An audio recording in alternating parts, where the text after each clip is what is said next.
I just read in the newspaper that yesterday Stephen Jobs, the founder of Apple Computer, died. And so I'd like to say something about him. So I don't know if people really know his story, but he's, for me, one of my absolute modern heroes. Because he went to university, but decided it wasn't really interesting. And so he didn't bother to get his degree. And then you may have heard how with a friend, the two of them in the garage of their parents' house, basically they invented the first Apple computer or first laptop. I don't know what it was exactly. But anyway, with tremendous kind of confidence since that time when he was a young man, all through his life, Steve Jobs has been demanding and making incredible electronic devices that literally changes the way we communicate with each other on this planet. So he started with Apple computers and laptops. He invented, or his company invented, the most amazing software for running the computers, which was completely copied by Microsoft.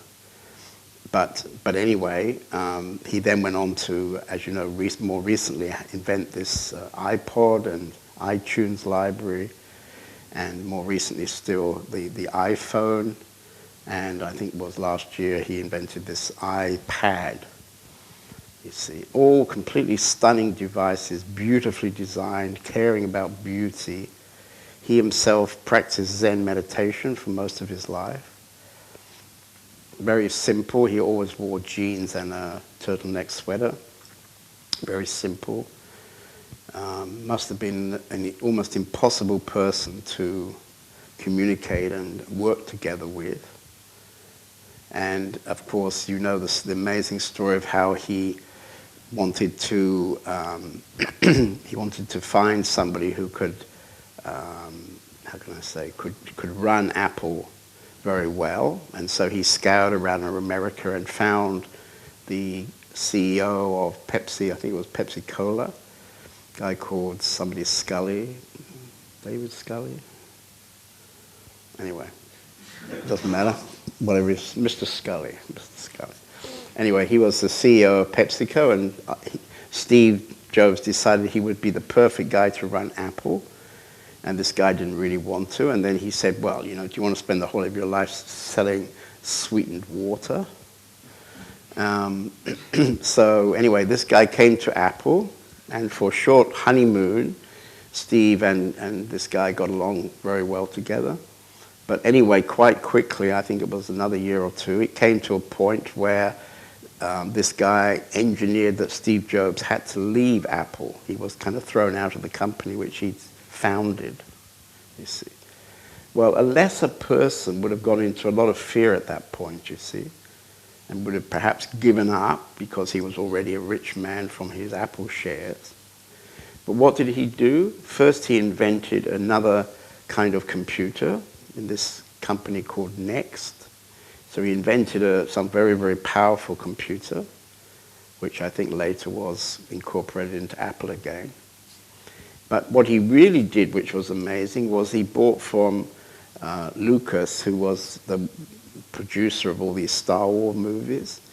He found that this guy had got a team of animators, film animators, cartoonists, if you like, who were making animated films on computers. And before that time, they'd always been made by drawing. So you had to draw, every panel, and then the whole thing was put together into a film. And that's how cartoons were made. But anyway, Steve Jobs saw the possibility of this group of people, and he bought that small company. And now it's very, very famous as Pixel film cartoon company, which later was bought by Disney, so now it belongs to Walt Disney. But he saw the value of that company, and now they've made many, many record-breaking cartoon films for adults, actually. So when he died, he would have been the largest shareholder of Disney. which is probably the biggest entertainment company in the world, you see. And Apple computer has recently been doing so amazingly well with all its different products that they actually announced recently that Apple had more money in the bank, so to speak, than the American government. You see. So incredibly successful. It's a bigger company now than Microsoft. And anyway, he's my hero because he had no fear as far as I could see. You see, he had no fear. He had a very clear vision of what he wanted to do, and he just did it to the best possible quality, you see. Best possible quality. He cared about beauty, cared about the packaging. More recently, they've been developing their own shops. They're beautiful shops, amazing shops. So it's like everything he did, he wanted to do it really amazingly good, you see. So what I wanted to talk about tonight was fear, because this guy, he didn't have the constraint of fear, you see. He couldn't have done all the things he did and come back into Apple after he'd been thrown out of the company, come back and take it over again and make it even more successful. In fact, I think it was, recently it's been even the largest company in the world. It's, I don't know, it's 1, 2, or 3. It's one of the top 3 companies in the world now, biggest companies, you see. Amazing, amazing. And he somehow had the understanding about what people needed, what people wanted with things like music, now with the iPad, with books, electronic books, and so on. So this was a kind of genius, you see. And he had enough confidence in himself when he was a teenager that he wasn't interested in getting, academic qualifications. You see, he was ready to play life, to play the game of life. And I was looking at this thing about fear, and we all have so many reasons, We're afraid of this, we're afraid of that, we can't move because something is there, something we call fear, you see. And if you look at those fears, then actually what is all this fear? What are all these fears about, you see?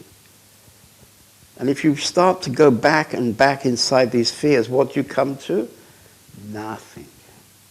We're all afraid of nothing.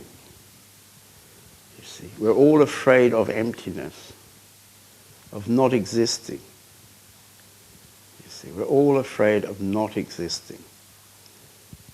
And then we say, oh, I'm afraid of, I don't know, driving this car, or I'm afraid of meeting that person, I'm afraid to go to this meeting, all kind of fears, you see. But if you start to go into these fears, then you'll find out that the basic fear is always the same. Always the same. You see. So actually, here we are in a meeting about truth. We're all interested to come to truth. And yet, what are we most afraid of? Also truth, you see. And what is truth is also love. It's also beauty. It's also peace. You see. And on one hand, we want these things, and on the other hand, we're afraid of these things, you see. And when you begin to see how the fear binds you, you have to understand this fear. What is this fear, you see, that binds us? You see. And then, of course, we come to the thinking mind. This thinking mind who believes itself to be somebody. And this somebody is afraid of this, afraid of that. So we throw this fear out as if it's a fact, And then because we've made it into a kind of fact, then we can't move. We can't move because it's like it becomes real. And we don't see this is all going on in our own mind, you see. It's all, we're creating this fear and then we're being afraid about it. When you really look, it's so ridiculous you can't even imagine that you would ever do that, you see. But as we know, most people's lives are completely in bondage because of fear. You see, we're completely living in bondage because of fear. You see, and this can be so easily manipulated because the powers that be, they understand this. So what do? 9 o'clock news every night on television, piles of terrorists, horrible things happening every day, wars happening, people getting killed. And they build up this fear, you see. They build up this fear. It's a dangerous world, you know. It's a dangerous world we live in. Be careful. You see, it just keeps everybody on the boil, you see. So look right now at your own life. Look at your own life tonight. It's 8:30 on a Friday evening, yeah? So just see if you're sitting here empty or whether you're sitting here with some kind of fear that's gnawing away inside you and preventing you really doing what you want to do, you see. And then my recommendation is you take a step towards this fear. Take a step towards the fear, you see. And as you take a step towards it, you're likely to find out that it's not real, you see. Because, of course, it isn't real. I mean, of course, we have inside us another sort of mechanism, which is also fear, which is the mechanism that saves us from a tiger that suddenly jumps out in front of us, yeah? But this other fear in the thinking mind, you see, is completely sabotaging our lives. And almost everybody is being constrained by this fear, you see. And I think you'll find that if you step towards it, you'll find that something is liberated, you see. And if you step very often towards your fears, you'll find that they can't hold you the same way anymore.